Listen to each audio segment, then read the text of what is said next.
we'll work with it. All right, so for those of you who may not know me, I'm Charlie Brown. I am married to Janae, their daughter, and a happier union has never been in my family. She's wonderful to me.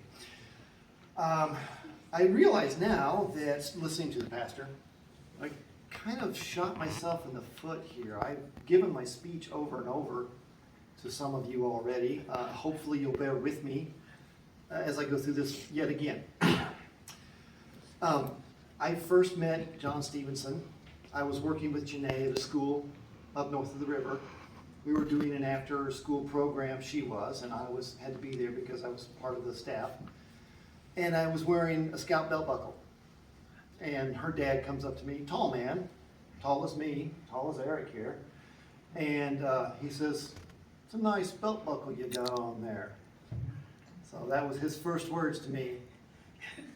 And I had no idea, she had not told me yet that he was in Scouting, and I did not know to what extent he was in Scouting. I am also an Eagle Scout in Scouting, so that we had that in common, as Eric is as well.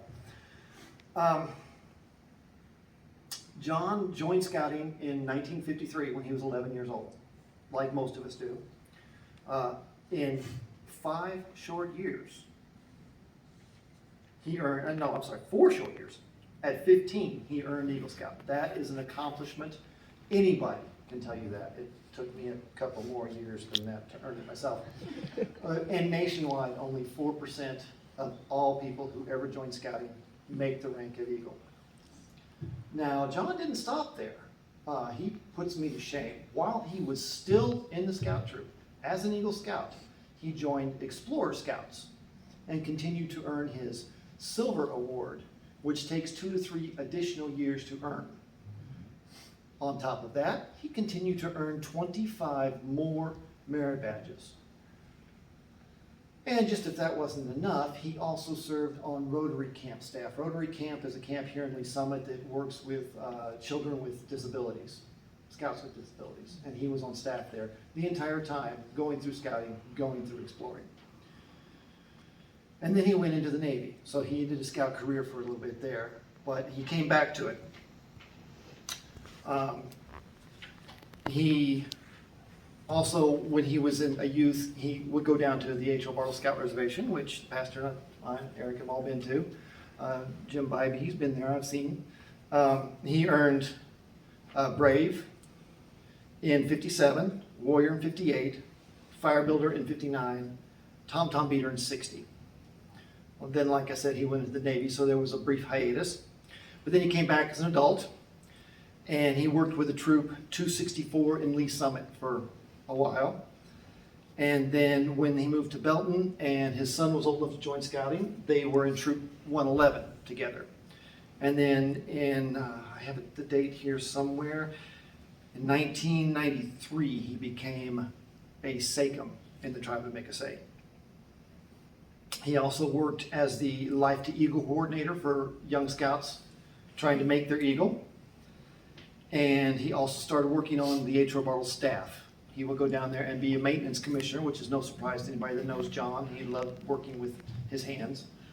He served at the Piercing Arrow camp. And then he finally, when they moved out here to the Lee Summit area, became the chartered organization representative for Troop 228, which is at the Christ United Methodist Church. And then he was awarded the District Award of Merit, which is a distinguished award for Scouters. I was honored to have known John. I believe he has lived his life as an exemplary Eagle Scout. I hope someday to live up to that, because I don't think I have yet.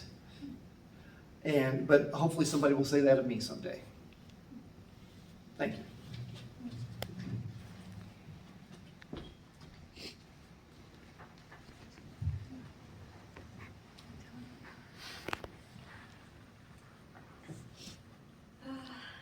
As most of you know, I am the granddaughter of John Stephenson.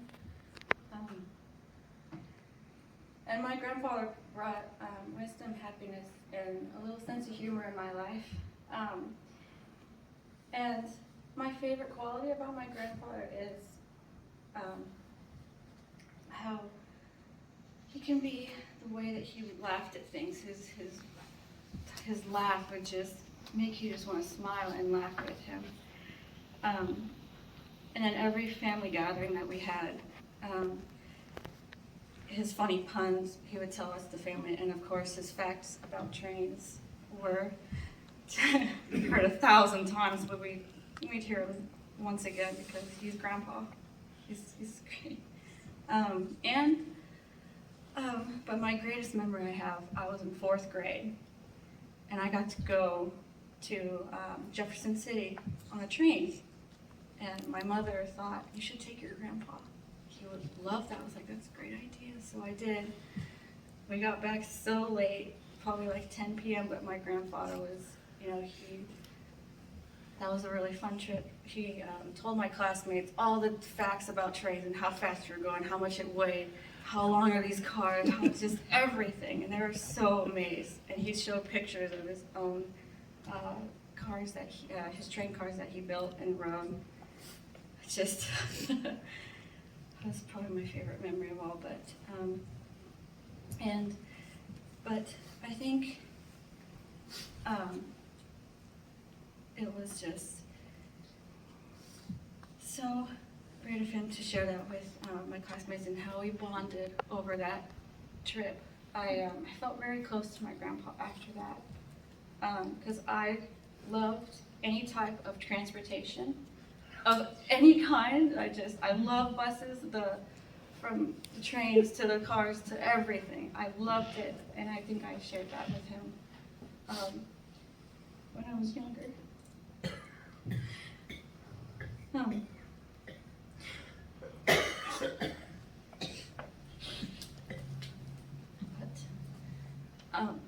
I will miss him very much. And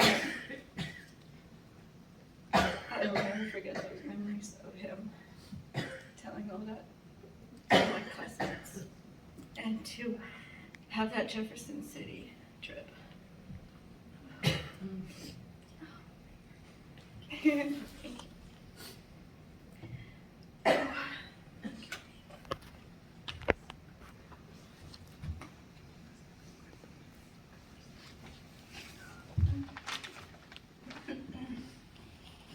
Okay, I'm Janae.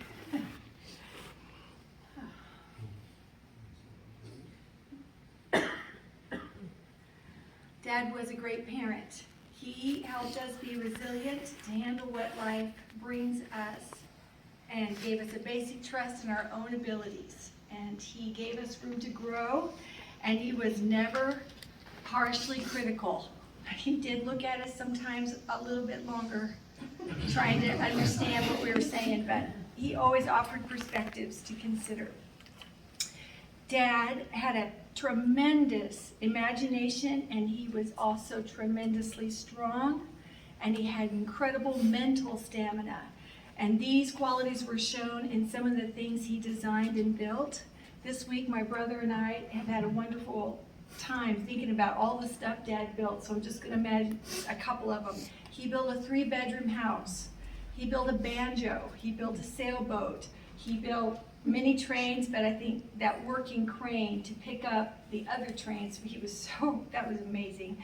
12-foot Christmas tree frames that held 100 live poinsettias that I think Christ United used that for a few years. And he built all the beds we had growing up, including this really cute canopy bed that I hauled around and took to Drake with me.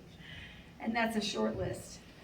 Dad was very good at repairing things because he could diagnose the cause. And as Eric and I were thinking, we're like, maybe he preferred things to be broken, actually, so that he could fiddle with them and get them running again.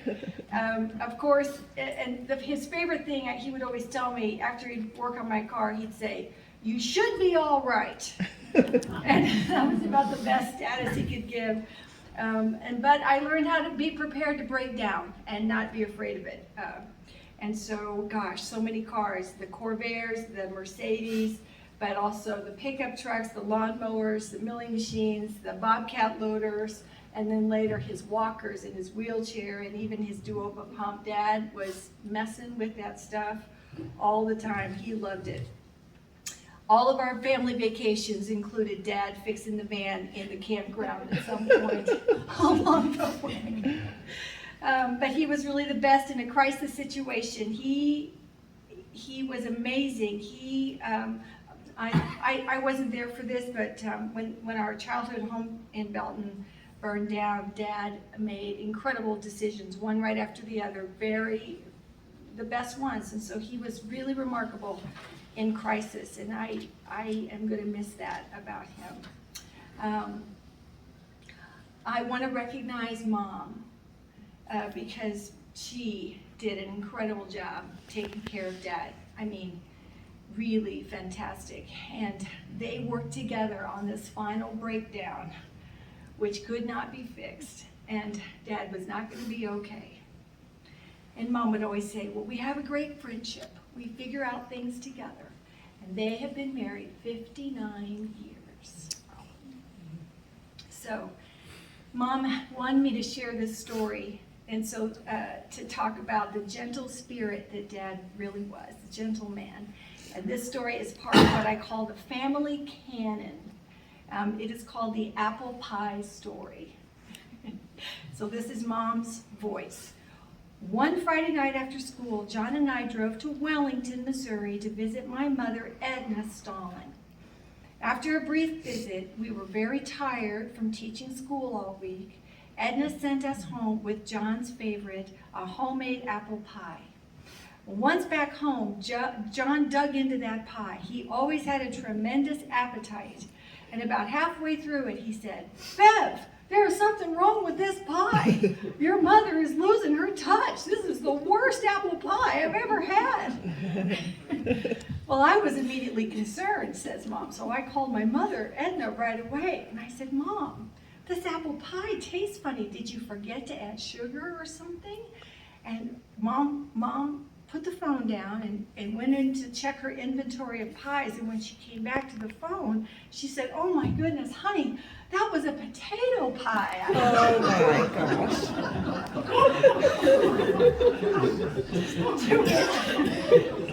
So Dad's response immediately was, "Okay, well that makes more sense. In that case, it's pretty good." And he finished the whole thing. That was so sweet. Okay, so Dad was diagnosed with Parkinson's in 2006, and this chapter of his life brought me into an intimacy with Dad that neither one of us really expected. It wasn't easy for either one of us, but it was a role reversal, but it did teach me something that I'd like to share, because all of you who know me know that my biggest fear in life is going crazy, losing my mind. But I actually had to bear hug that every day working with Dad, because the Parkinson's, his mind increasingly just went out to sea. And Dad was so convincing.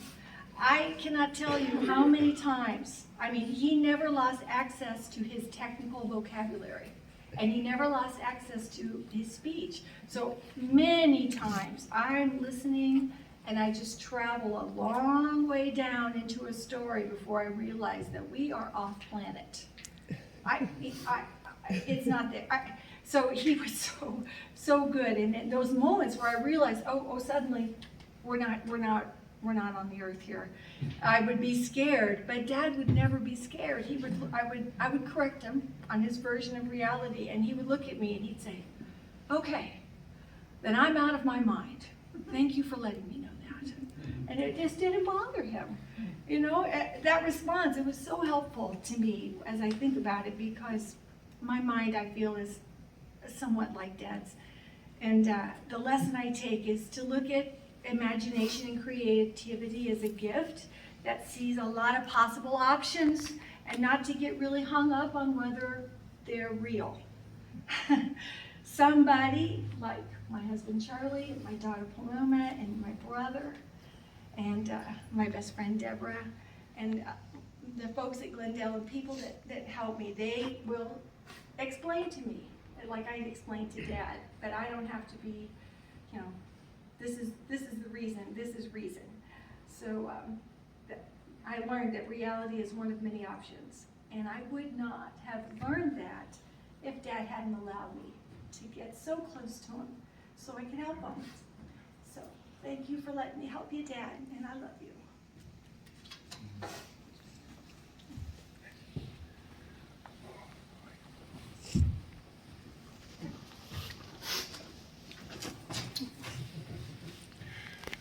Okay, well, what can I tell you about my father? Well, let me tell you a few stories that kind of regale. They wanted me to go at the end because they didn't want this to be a Greek tragedy, but bad, and then throw some humor in there. So that's what I'm going to attempt to do here. You know, most father and sons that I know with friends of mine, they would talk about sports. Fathers and sons talk about sports or baseball cards. Now, then I mostly talked about teaching. And it was a thing that we could get a common bond with. Kind of like this when I'm teaching. I have notes, but I very rarely look at them. I guess my dad and I would share the same passion for teaching sixth grade. Being that he would love me to call and say, listen to and laugh about the things that middle schoolers would do and say at that time. I remember one of the stories that he loved to say, and I think Jim remembers this, and I told the kids, I said, I have 2 folders for you to turn your work in. And the one folder says, to be graded. And the other folder says, to be graded over the summer.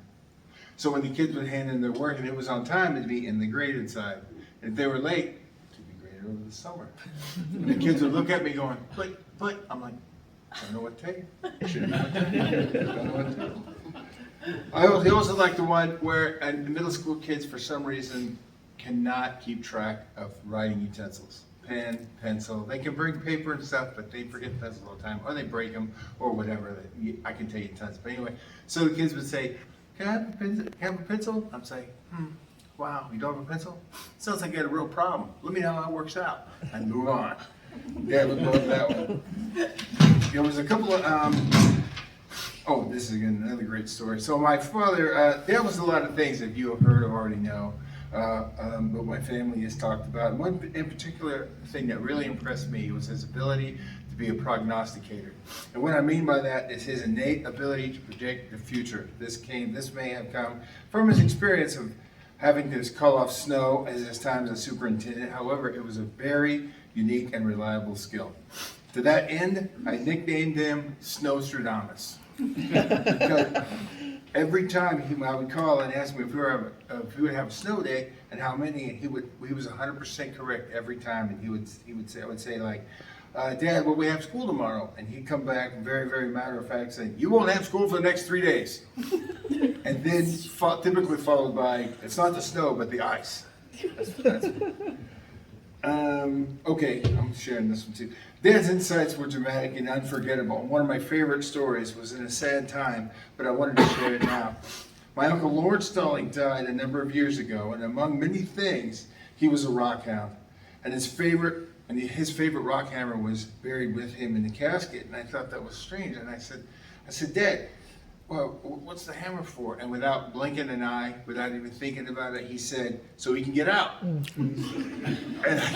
I said, well, I guess he was still problem solving. Okay, I got a few more. I have to get this out because whenever can I tell it? Never. So, much like my grandfather, I'm regaling you with stories, but I'm quite sure I do not have the panache that my grandfather did, but here's another one. Growing up in Belton at a raised ranch home, I had to take my daily shower before school in the master bathroom, which meant that I had to pass the master bedroom to get to the master bedroom.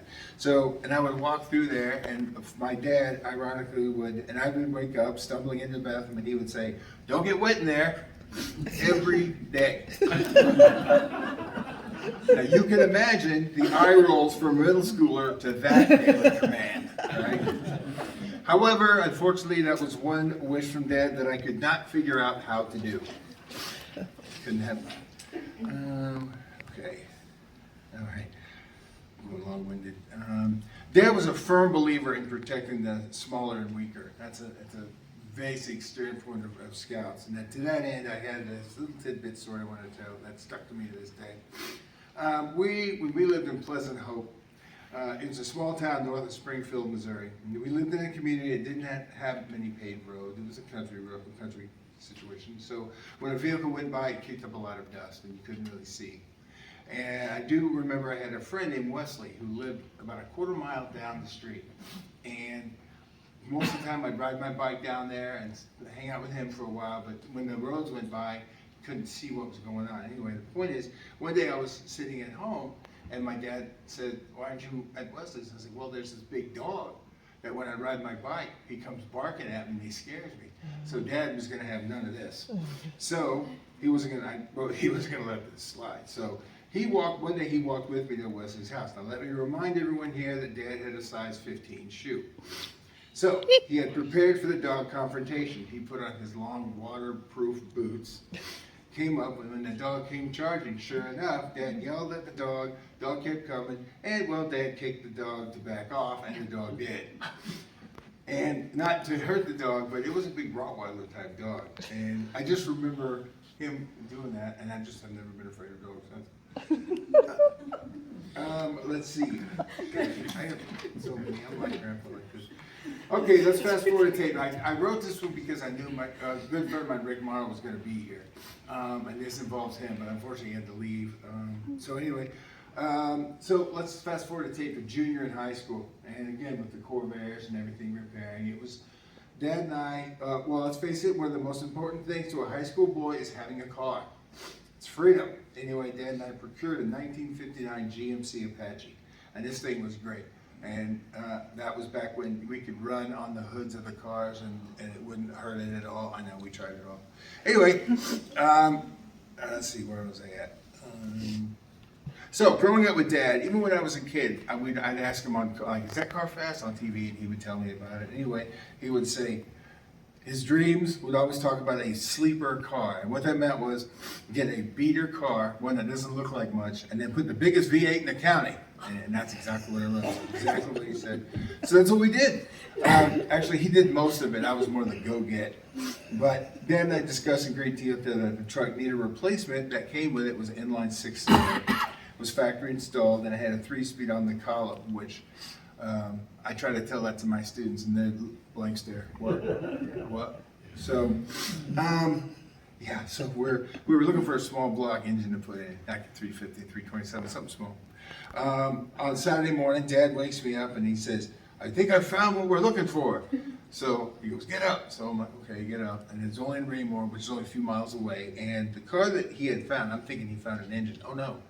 He found a 1978 Oldsmobile 98. This car was 26 feet long.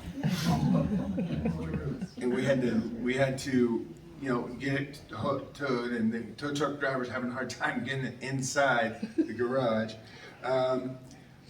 And that was not the impressive part, though. We got it for the engine. I didn't realize what a Oldsmobile 455 Rocket looked like. Huge. And so we put it in there, and I was like, plus it was fun to go to my school buddies and talk about how big my engine was. It was kind of cool. But anyway, after several months of working on the truck, problem solving, it was time to give it a test drive. Dad says, "Don't leave Belton in case you break down and you have to walk back," because that was before cell phones, obviously. And so what did I do in mid-December? Took my best friend Rick, he was here, to Peculiar, and now that's good high school boy thinking, don't you think? Rick and I realized very quickly that there were several holes in the floor and the heater didn't work. We're going down I-70 in, 12 degrees. So we returned unscathed, and Dad was never told this, so Dad, I'm telling you now. In closure, it's impossible not to think of my dad, my father daily. Ted and I had countless memorable times, and writing this down seems like he's not really gone. Just moved to a new campsite, machine shop, garage, and we'll miss you very much. Oh, and I have to add one more thing, and this is just a personal note. This is a PS, which I don't think anybody has ever wrote a PS on a eulogy, so I want to be the first to do that. This was for my grandfather, Ted's dad, but that's another story.